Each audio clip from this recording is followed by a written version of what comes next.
My name is Cynthia Dewi Oka, and I am a poet from Indonesia, now based in New Jersey. And it's about a boy whose self literally splits into two after migration. So there's Jen, the original one who came from the homeland, and then John, who emerges and eventually becomes dominant in the host country.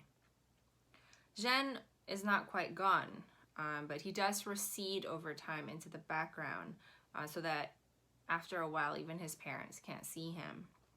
He only blinks into view when he's asked to speak his mother tongue. John, on the other hand, speaks English. Magical realism is a device that writers often use to make what we feel visible.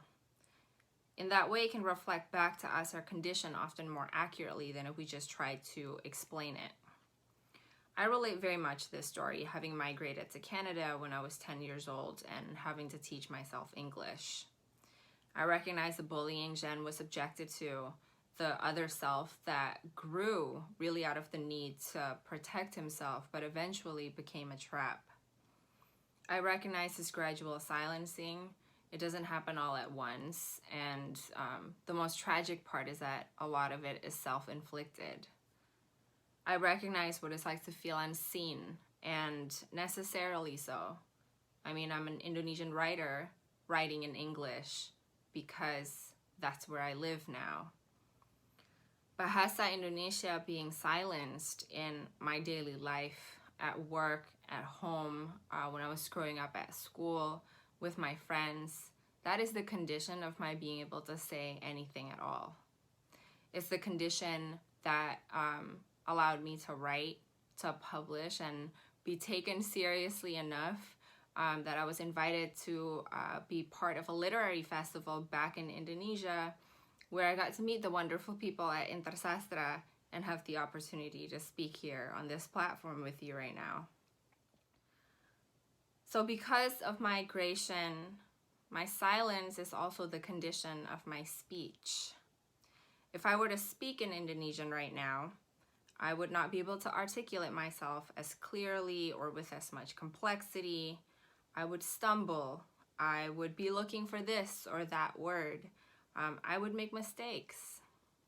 I might end up being too rude or too intimate because Indonesian has become my most private, if incomplete, language.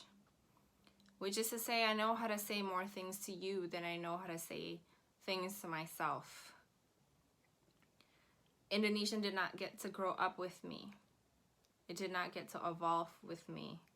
No one tried to protect it, myself included. And yet it is the language in which I pray. In Indonesian, I am naked and defenseless against an almighty, which is not always God. Sometimes it's men, sometimes it's history, often it's literature. This is how I think about freedom, as a nakedness, a stumbling, a looking for this or that. I don't know that I have ever felt free, but I do know that I try to make freedom more possible for myself or the people that I love as an artist, a mom, a partner, a friend. I want to be able to ask, can we be defenseless here together with each other?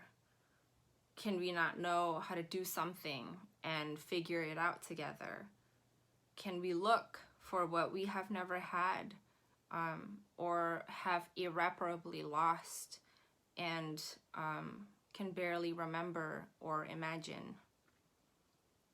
These are the questions, the choices that I think are constantly being taken away from us by colonization, by missionaries, corporations, presidents, rapists, and of course armies.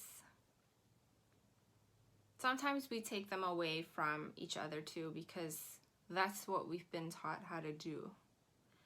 For a long time, I thought power was what I needed to have freedom. Power over myself, maybe a little bit over other people.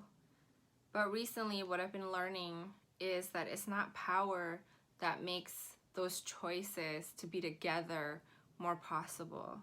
It's not power that you want looking at you when you are at your most human, which is to say your most breakable. It's love. And I don't mean some wishy-washy shit, I don't mean appreciation or identification even. I mean love is when you look at somebody, yourself especially, and you say, I don't know who you are. This is probably a bad idea, but I will not abandon you.